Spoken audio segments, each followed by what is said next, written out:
സംഭവബഹുലമായ ഒരു വർഷം കടന്നുപോയിരിക്കുന്നു. പുത്തൻ പ്രതീക്ഷകളോടുകൂടെ, നിറഞ്ഞ പ്രത്യാശയോടുകൂടെ പുതിയ ഒരു വർഷത്തിൻ്റെ പൂമുഖ പടിവാതിക്കൽ നാം എത്തിയിരിക്കുന്നു. ഇപ്രകാരം പറയാറുണ്ട്, four all that has been thanks and four all that will be yes എന്ന്. അതായത്, ദൈവമേ, സംഭവിച്ചതിനെല്ലാം അങ്ങേക്കു നന്ദി, ഇനി കടന്നു വരാനിരിക്കുന്നതിനെല്ലാറ്റിനും യെസ്. ദൈവമേ, അങ്ങേ തിരുച്ചിത്തം പോലെ നമ്മുടെ ജീവിതത്തിലുടനീളം ദൈവത്തിൻ്റെ പരിപാലനയുടെ കരം എന്നും നമ്മെ താങ്ങി നടത്തുമെന്നുള്ള പ്രത്യാശയാണ്, ആ ഉറപ്പാണ് നമ്മെ സന്തോഷത്തോടുകൂടെ മുന്നോട്ട് നയിക്കുന്നത്. അസ്തിത്വചിന്തകനായ സോറേൻ കിർക്കെഗാഡ് ഇപ്രകാരം എഴുതിയിട്ടുണ്ട്, life must be understood backwards but it must be lived forward എന്ന്. അതായത്, മനുഷ്യൻ്റെ ജീവിതം എന്നും മനസ്സിലാക്കുക കഴിഞ്ഞു പോയ കാലജീവിതത്തെ പറ്റിയാണ്, ഓർത്തുകൊണ്ടാണ്. എന്നാൽ മുന്നോട്ടുള്ള പ്രയാണത്തെ മുൻകൂട്ടി കണ്ടുകൊണ്ടാണ് നമ്മുടെ ജീവിതം ഇനിയും മെനഞ്ഞെടുക്കേണ്ടത്. ദൈവത്തിൽ ആശ്രയിക്കുന്ന വ്യക്തികൾക്ക് അപ്രകാരം മുന്നോട്ട് പ്രത്യാശയോടുകൂടെ എന്നും നോക്കിക്കാണാനാകും.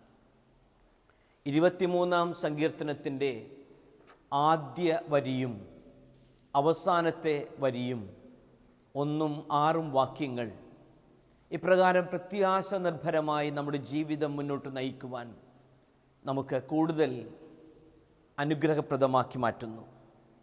23-ാം സങ്കീർത്തനത്തിൻ്റെ പ്രഥമ വാക്യം സുപരിചിതം, കർത്താവ് എൻ്റെ ഇടയൻ.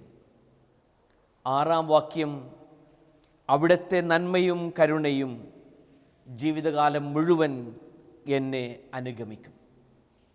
ഇടയനായ കർത്താവിൻ്റെ പാതയിൽ നമ്മുടെ ജീവിതമെന്നും സുരക്ഷിതമാണ്. അവിടുത്തെ നന്മയും കാരുണ്യവും നമ്മുടെ ജീവിതത്തിൽ നിറഞ്ഞു നിൽക്കുമ്പോൾ തീർച്ചയായും ജീവിതം ഏതൊരു പ്രശ്നജടിലമായ പ്രക്ഷുബ്ധമായ അവസ്ഥയിലും മുന്നോട്ട് പ്രത്യാശ നിർഭരമായി പോകുവാനാകും. റിക് വാരൻ എന്ന പ്രസിദ്ധനായ എഴുത്തുകാരൻ്റെ ഏറ്റവും ബെസ്റ്റ് സെല്ലറായി മാറിയ ദ പേർപ്പസ് ഡ്രിവൺ ലൈഫ് എന്ന പുസ്തകത്തിൽ അദ്ദേഹം ഇപ്രകാരം ചോദിക്കുന്നുണ്ട്, what on earth am I here for എന്ന്. എന്തിനാണ് നമ്മുടെ ഓരോരുത്തരുടെയും ജീവിതം ഈ ഭൂമിയിൽ? തീർച്ചയായും വ്യക്തമായ ഒരു പ്ലാനും പദ്ധതിയും നമ്മുടെ ഓരോരുത്തരുടെയും ജീവിതത്തെപ്പറ്റി ദൈവത്തിനുണ്ട്. അദ്ദേഹം പറയുന്നു, it all starts with God. നമ്മുടെ ജീവിതം ദൈവത്തോടൊപ്പമാണ്, ദൈവത്തോട് കൂടെയാണ്. അങ്ങനെ ദൈവത്തിൻ്റെ കൈപിടിച്ച് മുന്നോട്ട് പോകുന്ന വ്യക്തികൾക്ക് ഏതൊരവസ്ഥയിലും അവിടുത്തെ അനുഗ്രഹവും കൃപാവരവും നമുക്ക് കണ്ടെത്താനാകും. സുഭാഷിതങ്ങൾ 11:28 ഉദ്ധരിച്ചുകൊണ്ട് അദ്ദേഹം പറയുന്നു, A life devoted two things is A dead life, A stump. A God shaped life is A flourishing tree എന്ന്. അതായത് ധനത്തിൽ, ഭൗതിക വസ്തുക്കളിൽ ആശ്രയം വെച്ചിട്ടുള്ള ഒരു ജീവിതം എന്നും ഉണങ്ങിയ ജീവിതമാണ്, പലപ്പോഴും മരണപ്പെട്ടു പോകുന്ന ജീവിതമാണ്. എന്നാൽ ദൈവത്തിൽ ആശ്രയിച്ചുള്ള ജീവിതം, ആ ജീവിതത്തിലെന്നും അവിടുത്തെ കൃപാവരത്തിൻ്റെ കരങ്ങൾ നമുക്ക് കണ്ടെത്താനാകും. ഈ ഒരു ആശയം തന്നെയാണ് ജെറമ്യ പ്രവാചകൻ്റെ പുസ്തകത്തിൽ നാം കാണുക 17-ാം അധ്യായം 7 മുതലുള്ള തിരുവചനങ്ങളിൽ, കർത്താവിൽ ആശ്രയിക്കുന്നവൻ അനുഗ്രഹീതൻ, അവൻ്റെ പ്രത്യാശ അവിടുന്നു തന്നെ. അവൻ ആറ്റുതീരത്ത് നട്ട വൃക്ഷം പോലെയാണ്, അത് വെള്ളത്തിലേക്ക് വേരൂന്നിയിരിക്കുന്നു. അത് വേനൽക്കാലത്തെ ഭയപ്പെടുന്നില്ല, അതിൻ്റെ ഇലകളെന്നും പച്ചയാണ്. വരൾച്ചയുടെ കാലത്തും അതിന് ഉത്കണ്ഠയില്ല, അത് ഫലം നൽകിക്കൊണ്ടേയിരിക്കും. കർത്താവിൽ ആശ്രയിക്കുന്ന വ്യക്തി തൻ്റെ ജീവിതം എന്നും ആറ്റുതീരത്ത് നട്ട വൃക്ഷം പോലെ ഹരിതാഭയിൽ ഫലം സമൃദ്ധിയിൽ തുടരും. ഒരിക്കലും അതിന് വരൾച്ച ഉണ്ടാവില്ല. നമ്മുടെ ഓരോരുത്തരുടെയും ജീവിതം അപ്രകാരം ദൈവത്തിൽ, കർത്താവിൽ ആശ്രയിച്ചിട്ടുള്ള ജീവിതമാണെങ്കിൽ എന്നും ഏതൊരു പ്രതികൂല അവസ്ഥയിലും ജീവിതം അതിൻ്റെ ഹരിതശോഭയിൽ നിലകൊള്ളും. കൊളോസ്യർക്ക് എഴുതിയ ലേഖനത്തിൽ പൗലോസ് അപ്പോസ്തലൻ ഇപ്രകാരം പറയുന്നു: ജീവിതത്തിൻ്റെ എല്ലാ ലക്ഷ്യങ്ങളും ദൈവത്തിൽ ആശ്രയിച്ചിരിക്കുന്നുവെന്ന്. വചനങ്ങൾ ഇപ്രകാരമാണ്.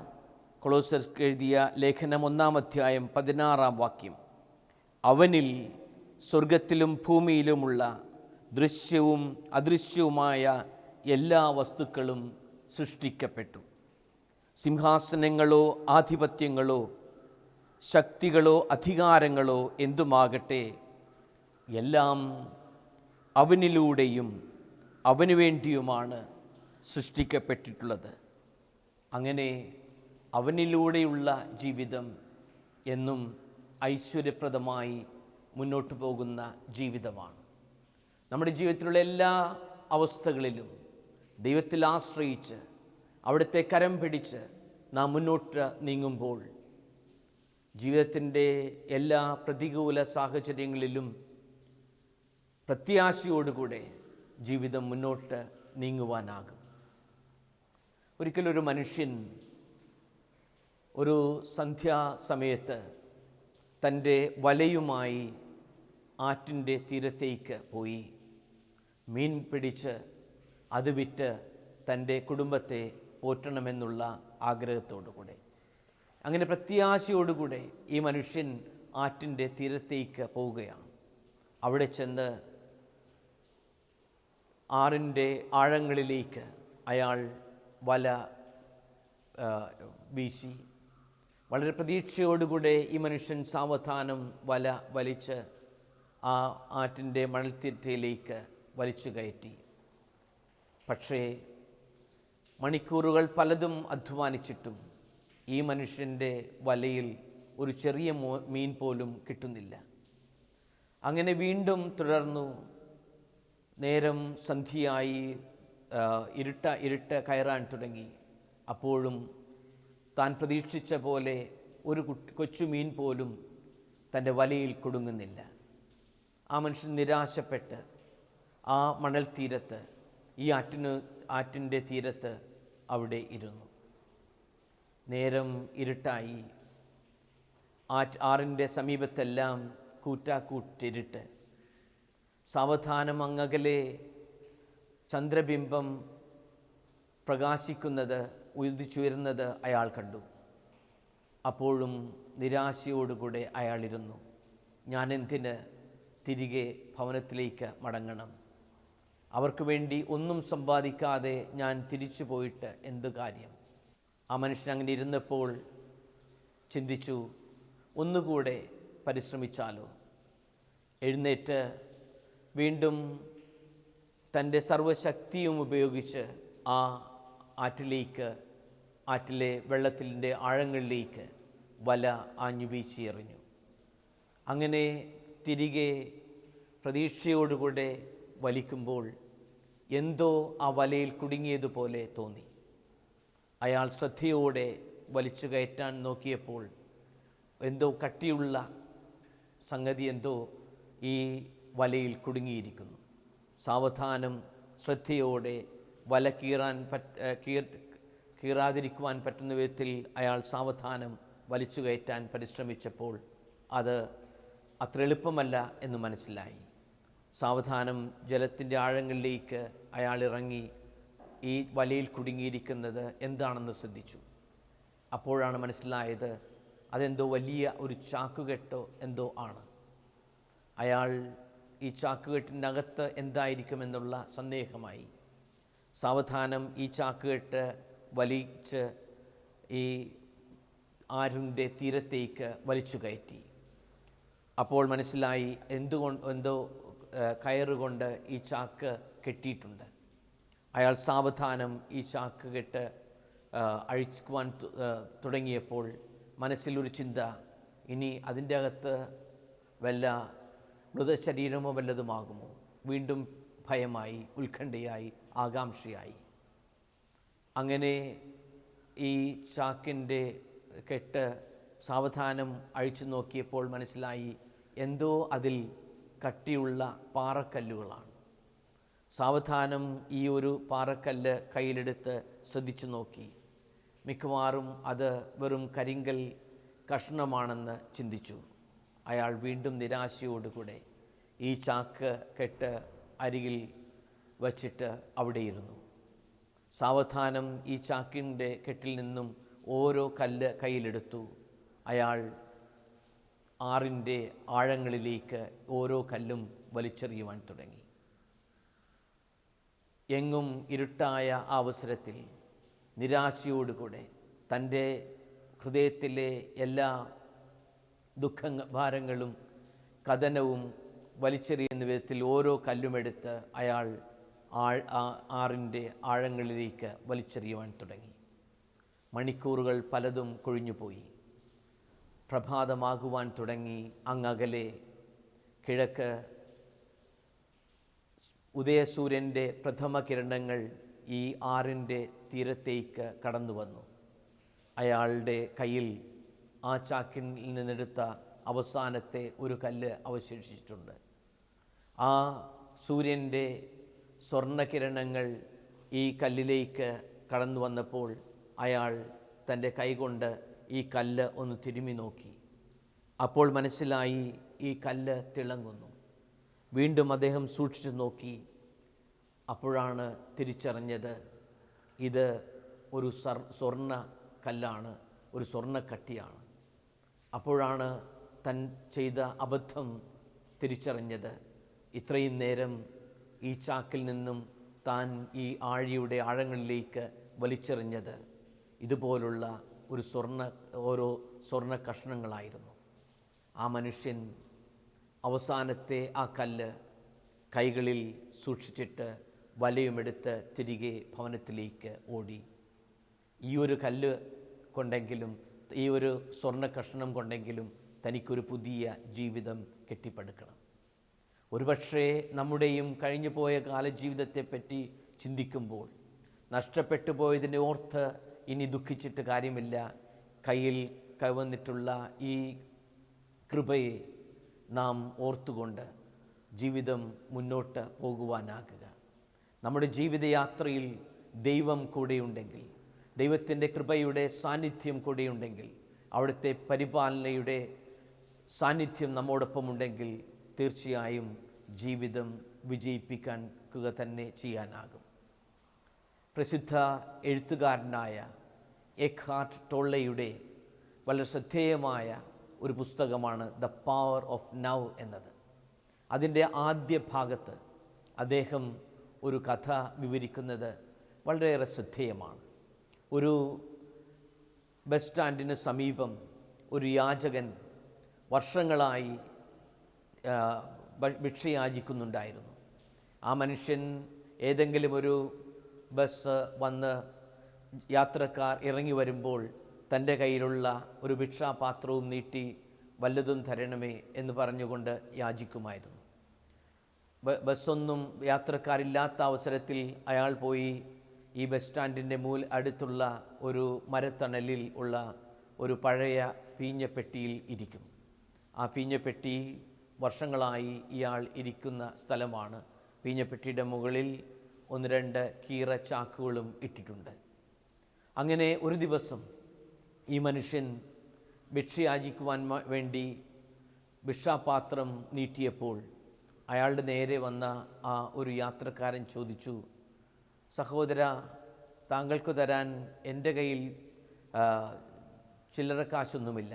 പക്ഷെ ഒരു കാര്യം ഞാൻ ചോദിക്കട്ടെ, താങ്കൾ ഇരിക്കുന്ന ആ പീഞ്ഞപ്പെട്ടിയുണ്ടല്ലോ, അതിനകത്ത് എന്താണെന്ന് പരിശോധിച്ചിട്ടുണ്ടോ? അയാൾ പറഞ്ഞു, അതിനകത്തൊന്നുമില്ല, കഴിഞ്ഞ 28-30 വർഷമായി ഞാൻ അതിലിരിക്കുന്നു. ആ പഴയ ചാക്കും അതിൻ്റെ മുകളിലുണ്ട്. അപ്പോൾ പറഞ്ഞു, അതിനകത്ത് എന്താണെന്ന് ഒന്ന് പരിശോധിക്കുക. അപ്പോൾ അയാൾ പറഞ്ഞു, അതിലൊന്നുമില്ല, വെറും കാലി ആയ ഒരു പെട്ടിയാണ്. അയാൾ വീണ്ടും വീണ്ടും നിർബന്ധിച്ചപ്പോൾ അയാൾ നിർബന്ധത്തിന് വഴങ്ങി ഈ പെട്ടിയുടെ മുകളിലുള്ള ചാക്ക് എടുത്തു മാറ്റി. ആ പഴയ പീഞ്ഞപ്പെട്ടി, ഒരിക്കലും ആ മൂടി തുറക്കാതിരുന്ന ആ പെട്ടിയുടെ മൂടി എടുത്തു മാറ്റിയിട്ട് നോക്കിയപ്പോൾ അയാൾക്ക് വിശ്വസിക്കാനായില്ല. അതിൻ്റെ ഉള്ളിൽ ധാരാളം നാണയത്തുട്ടുകൾ, അത് പല വിലയും മൂല്യവുമുള്ള നാണയത്തുട്ടുകൾ നിറച്ച് വച്ചിരിക്കുന്നു. അയാൾക്ക് അതിശയം തോന്നി. താൻ ഇത്രയും വലിയ ഒരു നിധിയുടെ പുറത്താണല്ലോ ഇത്രയും നാൾ ഇരുന്നത്. ആ നിധിയെപ്പറ്റി ഒരു വിധത്തിലും അവബോധമില്ലാത്ത വിധത്തിൽ. ദ പവർ ഓഫ് നൗ എന്ന പുസ്തകത്തിൽ എഖാർട്ട് ടോളെ ഈ കഥ പറയുമ്പോൾ, നാം പലരും ആയിരിക്കുന്ന അവസ്ഥയിൽ വലിയ നിധിയുടെ കാവൽക്കാരായി, വലിയ സാധ്യതകളുടെ വക്താക്കളായി ആണ് നമ്മുടെ ജീവിതം മുന്നോട്ട് നയിക്കുന്നത് എന്നുള്ള വലിയ ഒരു യാഥാർത്ഥ്യം നമ്മെ ഓർമ്മിപ്പിക്കുവാൻ വേണ്ടി കൂടെയാണ്.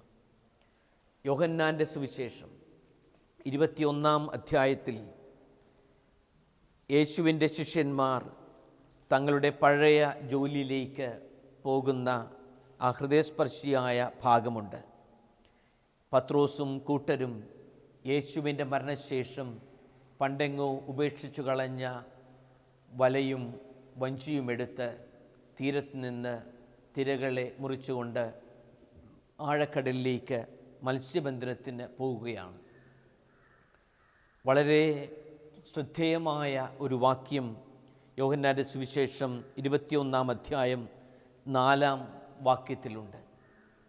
എന്നാൽ ആ രാത്രിയിൽ അവർക്ക് ഒന്നും കിട്ടിയില്ല. ആ രാത്രിയിൽ അവർക്ക് ഒന്നും കിട്ടിയില്ല. എന്താകും അതിൻ്റെ കാരണം? പലതാകാം. ഒന്ന്, 2-3 വർഷങ്ങൾ കഴിഞ്ഞിരിക്കുന്നു. അവരുടെ പഴയ ജോലി ഉപേക്ഷിച്ചിട്ട്, വലയും വഞ്ചിയുമെല്ലാം ഉപേക്ഷിച്ച് യേശുവിൻ്റെ പിന്നാലെ വന്നിരിക്കുന്നു. ഒരുപക്ഷെ അവരുടെ ആ പഴയ ജോലി മറന്നുപോയിട്ടാകാം. എന്നാൽ അതിന് സാധ്യതയില്ല. കാരണം പത്രോസും കൂട്ടരും ജനിച്ച കാലം മുതൽ തന്നെ ഈ കടൽ തീരത്താണ്. നിത്യത്തൊഴിലഭ്യാസമെന്നോണം അവർ പരിശീലിച്ച ജോലിയാണത്. അതെങ്ങനെ അവർക്ക് വിസ്മരിക്കാനാകും? മറ്റൊരു സാധ്യത, ഈ കടലിലെ മീൻ എല്ലാം തീർന്നു പോയതുകൊണ്ടാകാം. അതിനും സാധ്യതയില്ല. കാരണം യേശുവിൻ്റെ വചനം അനുസരിച്ച് അവർ വല എറിയുമ്പോൾ, പടവിൻ്റെ വലതുവശത്ത് വലയിറക്കുമ്പോൾ 153 വലിയ മത്സ്യങ്ങൾ അവരുടെ വലയിൽ കുടുങ്ങുന്നു. ദൈവത്തിൻ്റെ സാന്നിധ്യത്തിൽ അവിടുത്തെ വിശുദ്ധ വചനമനുസരിച്ച് പ്രവർത്തിക്കുവാൻ തുടങ്ങുമ്പോൾ, ദൈവത്തിൻ്റെ പ്ലാനും പദ്ധതിയും അനുസരിച്ച് നമ്മുടെ ജീവിതം തുടരുമ്പോൾ എന്നും സമൃദ്ധിയുടെ അനുഭവമാകും നമ്മുടെ ജീവിതത്തിൽ. ദൈവത്തെ വിസ്മരിച്ചുകൊണ്ട് നമ്മുടെ സ്വന്തം ഇംഗിതമനുസരിച്ചുള്ള ഒരു ജീവിതം നയിക്കുമ്പോൾ തീർച്ചയായും ആ രാത്രിയിൽ അവർക്ക് ഒന്നും കിട്ടിയില്ല എന്നുള്ള അനുഭവമാകാം നമ്മുടേതും. ലൂക്കായുടെ സുവിശേഷത്തിൻ്റെ അവസാന അധ്യായത്തിൽ 24-ാം അധ്യായത്തിൽ എമ്മാവുസിലേക്ക് തിരികെ പോകുന്ന ശിഷ്യന്മാരുടെ ആ വിവരണവും ശ്രദ്ധേയമാണ്. അവർ ഉത്കണ്ഠാകുലരാണ്. അവരുടെ ജീവിതത്തിൽ പ്രത്യാശയില്ല, പ്രതീക്ഷയില്ല. അവർ അവരുടെ സമൂഹത്തിൽ നിന്ന് അകലയിലേക്ക്, എമ്മാവുസിലേക്ക് പോവുകയാണ്.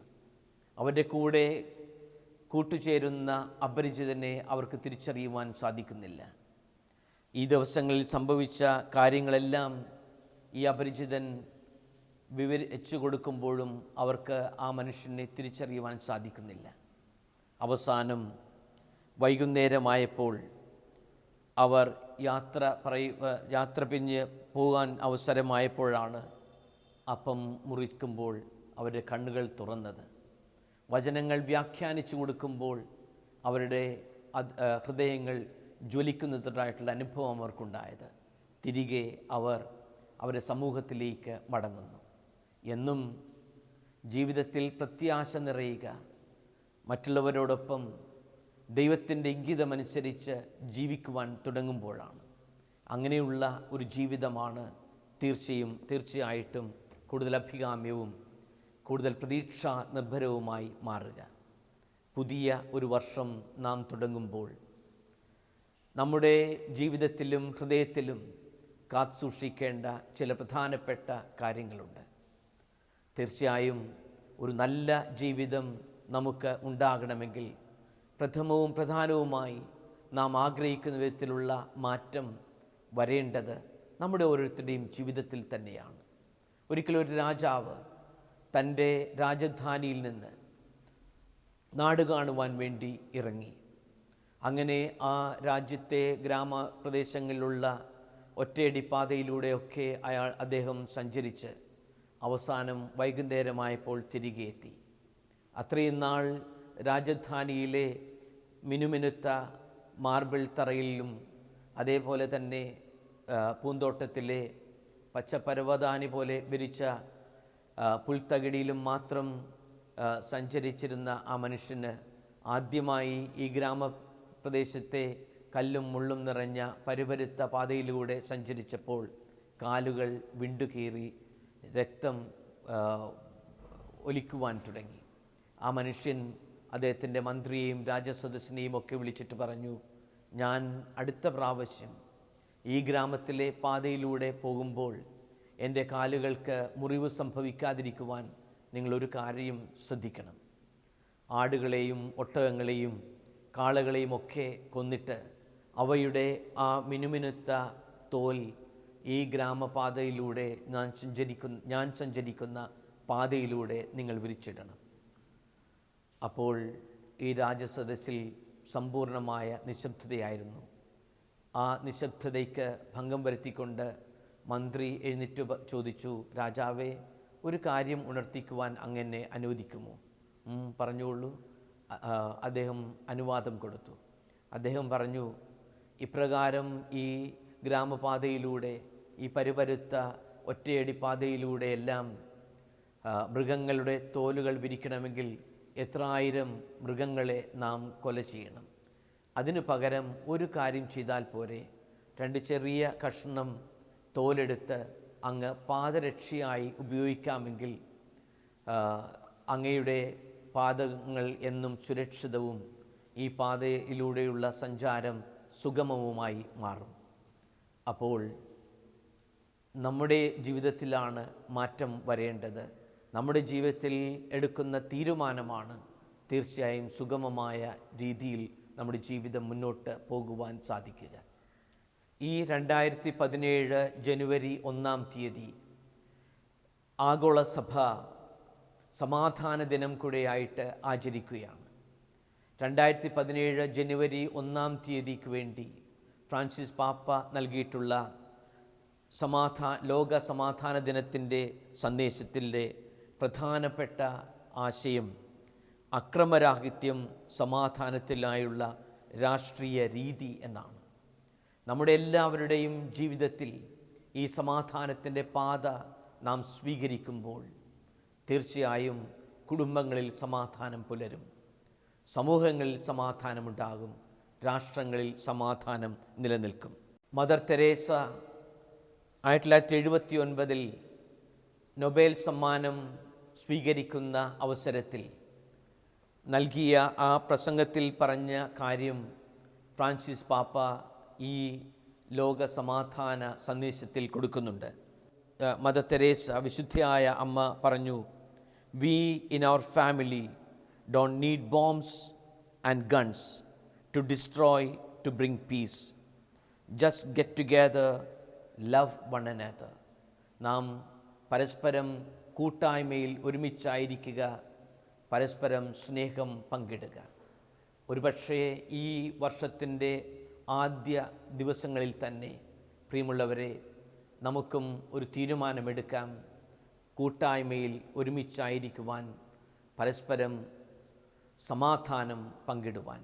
അങ്ങനെ സ്നേഹവും സമാധാനവും പങ്കിട്ടുകൊണ്ട് ശോഭനമായ ഒരു വർഷത്തിലേക്ക് നമുക്ക് പ്രത്യാശയോടെ നടന്നു നീങ്ങാം. ജനുവരി 1 ദൈവമാതാവായ പരിശുദ്ധ അമ്മയുടെ തിരുനാൾ ദിനം കൂടെയാണ്. ആ അമ്മയുടെ മാധ്യസ്ഥം വഴി ആ സമാധാന രാജ്ഞി നമ്മുടെ ഓരോരുത്തരുടെയും ഹൃദയങ്ങളിലേക്കും കുടുംബങ്ങളിലേക്കും ഈ ലോകത്ത് മുഴുവനും യേശുവിൻ്റെ സമാധാനം കൊണ്ടുവന്ന് തരുവാൻ സഹായിക്കട്ടെ. നമുക്കൊരു നിമിഷം പ്രാർത്ഥിക്കാം.